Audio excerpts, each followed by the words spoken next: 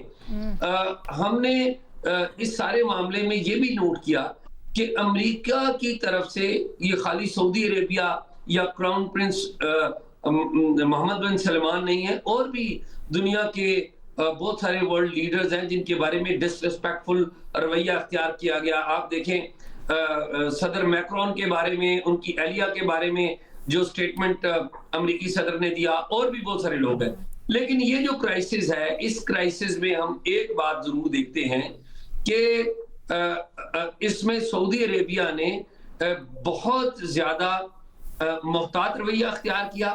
سعودی عربیہ کا پاکستان کے ساتھ ایک ڈیفنس پیکٹ تھا, اور اگر سعودی عربیہ ڈیکلریشن آف وار کر دیتا تو پاکستان کو ہر صورت میں سعودی عرب کے ساتھ کھڑا ہونا پڑتا تھا ملیٹریلی. لیکن سعودی عربیہ نے ایسا نہیں کیا. کیوں نہیں کیا؟ میرا یہ خیال ہے کہ اس میں سعودی عربیہ کی جو موجودہ لیڈرشپ ہے اس کو بہت کریڈٹ دینے کی ضرورت ہے, اس لیے کہ سعودی جو گورنمنٹ ہے اس نے سوچا کہ یہ جو وار ہے, اور اس میں پاکستان کی ڈپلومیسی کا بہت بڑا کردار بھی ہے, اور اس میں جو سوچ آئی یا جو سوچ انہوں نے اختیار کی, اڈاپٹ کی, یا ان کے اندر بھی آئی, وہ یہ تھی کہ جو وار کا سارا سپیکٹرم ہے کہ وار ایران کے خلاف امریکہ اور اسرائیل کی ہے, یہ جو سارا تھیٹر ہے وار کا وہ بدل جائے گا, یہ عرب ایران وار میں تبدیل ہو جائے گا. اور جب عرب ایران وار میں تبدیل ہو جائے گا تو اس کا سب سے زیادہ نقصان گلف کو ہوگا, اور گلف میں جو سب سے بڑا سٹیک ہولڈر ہے وہ سعودی عربیہ ہے. تو میرا یہ خیال ہے کہ اس میں سعودی عربیہ کا اگر آپ رول دیکھنا چاہتے ہیں, ماپنا چاہتے ہیں ڈسپیشنیٹلی, تو ہو سکتا ہے, ممکن ہے کہ ڈیپ انسائیڈ دیم ان کے اندر اس بات کی ضرور خواہش ہو. اچھا, یہ آپ نے بڑی انٹرسٹنگ جملہ بولا بے نظیر. کیا آپ سمجھتی ہیں اس جنگ کے بعد جب واقعی میں وہ سارا کچھ پلے آؤٹ کیا تو ایک سوچ پیدا ہوئی ہے خلیجی ممالک کے اندر کہ اب ان کو امریکہ کے اوپر انحصار کم کرنا ہوگا, یا یہ ریلیشن شپ خاص طور پہ دفاعی طور پر ری اسیس کرنی ہوگی؟ علینا, پہلے تو سعودی عربیہ نے تردید کر دی ہے ان رپورٹس کی کہ ان کی ایئر اسپیس استعمال کرنے کی انہیں اجازت دی ہے امریکہ کو, جو آپریشن فریڈم تھا. دوسری بات, بالکل علینا, میرے خیال سے ایک شفٹ آ رہا ہے تھنکنگ میں پوری دنیا میں, صرف گلف ممالک میں نہیں, کہ جو امریکہ جس کو پہلے دیکھا جاتا تھا کہ ایک بڑا, سب سے بڑا ملک ہے, سب سے طاقتور ملک ہے, ایک سول سپر پاور ہے, ان سے اچھے تعلقات بنا کے رکھنے ہیں, وہ اب ایک ریئلائزیشن ہو رہی ہے کہ امریکہ ایک ریلائبل پارٹنر نہیں ہے سیکیورٹی اور ملیٹریلی اگر آپ دیکھیں جائے. تو اس وجہ سے بہت سے ممالک ہیں, ہم دیکھ رہے تھے کہ راتوں رات تو ایسا نہیں ہوگا کہ امریکہ کے ساتھ یہ ممالک جو ہیں وہ اپنے تعلقات ختم کر دیں گے, لیکن جو شفٹ ہے وہ ہمیں اس طرح نظر آ رہا ہے. اب دیکھیں ایجپٹ اور یو اے ای کے بیچ میں کوآپریشن کی باتیں ہو رہی ہیں, تو دوسری الائنسز ایکسپلور کرنے کی کوشش کر رہے ہیں یہ ممالک. اسی طرح ہم دیکھ رہے ہیں بھارت کی یورپین ممالک کے ساتھ اپنے بڑے گہرے تعلقات کرنے کی کوشش کر رہا ہے. مودی جو ہیں وہ ابھی نیدرلینڈز اور سویڈن جا رہے ہیں. اسی طرح جب جنگ بندی ہوئی تو بہت سے یورپین ممالک کے جو صدر تھے وہ چائنا گئے, کیونکہ ان کو لگتا ہے کہ شاید اب ہمیں دوسری الائنسز جو ہیں ایکسپلور کرنے کی ضرورت ہے. اسی طرح اسرائیل کے بارے میں بھی یہ کہا جا رہا ہے. اسرائیل کے جو وزیر اعظم ہیں نیتن یاہو, انہوں نے کہا تھا کچھ مہینے پہلے کہ ہم اگلے 10 سال میں امریکہ پہ جو ہماری ڈیپینڈنس ہے ملٹری ایڈ کی وہ بھی ہم ختم کریں گے. تو یہ جو ساری الائنسز ہیں, ایکسپلوریشنز ہیں, اس کا مقصد ہی یہ ہے کہ امریکہ پہ جو ڈیپینڈنس ہے سیکیورٹی کے حوالے سے اس کو کم کیا جائے. اسی طرح علینا یہ بھی رپورٹ ہو رہا ہے کہ یو اے ای, کیونکہ گلف میں بھی ایک ڈیوائڈ دیکھتے ہیں ہم, جو گلف ممالک ہیں اس میں یہ رپورٹ ہو رہا ہے کہ یو اے ای, بحرین اور کویت آنے والے کچھ سالوں میں اسرائیل کے ساتھ اپنے تعلقات بہتر کریں گے اور زیادہ گہرے کریں گے, اگین سیکیورٹی کے حوالے سے. اور یہ رپورٹ ہوا ہے کیونکہ کہ آئرن ڈوم, جو اسرائیل کا آئرن ڈوم ہے, وہ انہوں نے پہلی بار ایک ملک کو استعمال کرنے دیا ہے, اور وہ تھا یو اے ای. جب ایران یو اے ای پہ حملہ کر رہا تھا تو اسرائیل کا آئرن ڈوم اور فوج جو تھی ان کو استعمال کیا گیا UAE میں انٹرسیپٹ کرنے کے لیے۔ دوسری جانب آپ کو نظر آتے ہیں سعودی عربیہ، عمان، قطر، ان کی جو پالیسی ہے وہ بالکل مختلف ہے۔ ان کی ہم نے دیکھا، جیسے آپ نے بھی کہا، انہوں نے ایران کے معاملے میں ریسٹرینٹ بھی دکھائی۔ اس کی ایک بہت بڑی وجہ یہ بھی ہے کہ ان ممالک میں ایک سینٹیمنٹ بھی ہے، بڑا پرو پیلسٹائن سینٹیمنٹ ہے، جس کے وہ خلاف نہیں جا سکتے۔ سعودی عربیہ بالکل انہوں نے ریسٹرینٹ دکھائی، لیکن ایک اور چیز بھی ہمیں ذہن میں رکھنی چاہیے کہ سعودی عربیہ ایک واحد ملک ہے گلف ممالک جو ہے ان میں، گلف میں، جس کے 2 پورٹس ہیں ایکسپورٹ کرنے کے لیے۔ ایک تو وہ ہرموز سے کرتا ہے تیل، اور دوسرا ریڈ سی سے۔ اب ہرموز بند ہے، تو اگر وہ ایران کے ساتھ کوئی جنگ ایسکیلیٹ کرتے ہیں تو ریڈ سی بھی بند ہو سکتا ہے ان کے لیے، جس سے ان کو بہت نقصان ہوگا۔ تو یہ بھی کچھ چیزیں ہیں، اپنی اکنامکس دیکھتے ہیں یہ سارے ممالک جو ہیں، کہ اپنی اکنامکس ہے، سیکیورٹی، تو ایک شفٹ میرے خیال سے آہستہ آہستہ دنیا میں آئے گا۔ لیکن الینا، یہ جو اس وقت حملے کیے گئے ہیں ایران پہ، اس کے بارے میں میں تھوڑا سا بات کرنا چاہوں گی۔ جو ابھی کل رات والے کر رہی تھی، جی کل رات والا ہوا ہے تہران پہ بھی اور ہرموز پہ بھی، اس کی وجہ لگتی ہے ایک ڈیسپریشن ڈونلڈ ٹرمپ کی، کہ لگتا ہے کہ ایک ڈیڈ لائن ہے، اور وہ ڈیڈ لائن کیا ہے؟ چائنا کا جو دورہ ہے، جو پہلے ایک بار پوسٹ پون ہو چکا ہے اور اب کہا جا رہا ہے کہ دوبارہ پوسٹ پون نہیں ہو سکتا۔ اس کے بارے میں اس سے لگتا یہ ہے کہ ڈونلڈ ٹرمپ چاہتے ہیں کہ اس دورے سے پہلے، جو 14 یا 15 کو ہے، اس سے پہلے کوئی نہ کوئی انڈرسٹینڈنگ ہو جائے، چاہے ڈیل نہ ہو، کوئی میمورینڈم آف انڈرسٹینڈنگ بھی بے شک ہو جائے ایران کے ساتھ۔ وہ اس لیے ضروری ہے کیونکہ وہ چاہتے ہیں وہ چائنا جائیں from a position of strength کے اوپر جہاں پہ وہ جا کے بات کر تو یہ جو کل رات جھڑپ ہوئی ہے یا اٹیکس ہوئے ہیں، وہ امریکہ کی طرف سے ایران کے اوپر دباؤ ڈالنے کی کوشش ہے کسی انڈرسٹینڈنگ کے لیے؟ انہوں نے کہا، آپ نے اگر ڈونلڈ ٹرمپ کا انٹرویو بھی سنا ہو تو انہوں نے کہا یہ ایک لو ٹیپ ہے۔ لو ٹیپ کیا ہوتا ہے؟ جب آپ کسی کی اٹینشن لینے کی کوشش کریں۔ اور انہوں نے یہ کہا کہ جلد سے جلد ایران کو ہمارے ساتھ بیٹھ کے بات چیت کر لینی چاہیے، ورنہ وہاں پہ انہوں نے دھمکی دی، ایک قسم کا اشارہ کیا کہ نیوکلیئر ویپنز بھی استعمال ہو سکتے ہیں۔ تو یہ ظاہر سی بات ہے، مجھے نہیں لگتا امریکہ نیوکلیئر ویپنز ایران میں استعمال کرے گا، لیکن یہ سارے ایران کو ٹیبل پہ لانے کے لیے جلدی سے۔ بالکل صحیح۔ اچھا بھٹی صاحب، آپ کہیے گا سر، آپ کی کیا ریڈنگ ہے یا کیا اسیسمنٹ ہے؟ کیا آپ سمجھتے ہیں، کیونکہ پہلے بھی آپ کو یاد ہوگا 2018 کے بعد جب PTI کی حکومت تھی تو ایک اسلامی بلاک کی بات ہو رہی تھی جس میں سعودی عرب لیڈ کر رہا تھا دیگر اسلامی ممالک کے ساتھ۔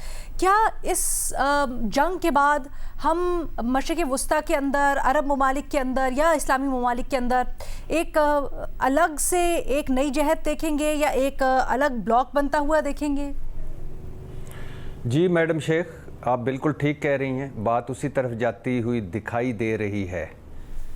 کیسے جاتی ہوئی دکھائی دے رہی ہے وہ آپ کو بتاتا ہوں، لیکن یہ ذہنوں میں رہے میڈم شیخ کہ جو کچھ ہو رہا ہے، جو کچھ ہو چکا ہے، اس کی واحد وجہ اعلیٰ حضرت ٹرمپ صاحب ہیں۔ اور ٹرمپ صاحب نے بہت کچھ نیو نارمل کر دیا ہے، یعنی اقوام متحدہ کو نہ پوچھو، بین الاقوامی قوانین کو اٹھا کر ڈسٹ بن میں پھینک دو، نیٹو اور اتحادیوں کو اس قابل ہی نہ سمجھو کہ ان سے بات کر لو، کچھ بھی کرنے سے پہلے، وینزویلا میں یا ایران میں یا کہیں بھی کسی جگہ پر حملہ کرنے سے پہلے، اور چھوڑے اپنی کانگریس، اپنی عوام اور کسی ملک کی خود مختاری، کوئی معاہدہ، کوئی اخلاقی حد، سب کچھ ٹرمپ صاحب کے نزدیک کچھ بھی نہیں ہے۔ اور یہی وجہ ہے کہ آج ٹرمپ صاحب اکیلے ہیں، یہی وجہ ہے کہ ان کے ایک ٹویٹ پر دنیا بدل جاتی تھی، اب ان کی ٹیلی فون کالوں پر وہ کام نہیں ہو رہا جو ہونا چاہیے تھا، اور یہی وجہ ہے کہ امریکہ، امریکی ساکھ اور امریکی چدراہٹ اور امریکی ورلڈ آرڈر سب کچھ خطرے میں ہے۔ یہ ٹرمپ صاحب کی مہربانی ہے کہ انہوں نے امریکہ کو ایسے رستے پر ڈال دیا ہے کہ لوگ نہ صرف اس خطے میں بلکہ پوری دنیا میں، نیٹو، ان کی یورپ کے لوگ، افریقہ، سارے کے سارے کچھ نیا سوچنے کے چکر میں پڑ گئے ہیں۔ صورتحال بڑی دلچسپ ہے میڈم شیخ کہ اب نیا ہرمز میں جھڑپیں، ایرانی جزیرے اور ایرانی پورٹ پر حملے، ایران کے جوابی وار، جنگ، اور ان ساری چیزوں کے بعد بھی جنگ بندی قائم ہے اور سیز فائر قائم ہے، اور یہ دو ہو گئیں باتیں۔ تیسری طرف اگلے ہفتے جیسے سب بات کر رہے ہیں اس پر کہ صدر ٹرمپ کا دورہ چین ہے اور ایجنڈے میں ایران جنگ سر فہرست ہے، اور چوتھی طرف ثالثی بات چیت کی کوششیں اور کسی شارٹ ٹرم معاہدے تک پہنچنے کے لیے کوششیں بھی جاری ہیں۔ سوال آپ کا بڑا اہم ہے کہ نئے دھڑے بندی،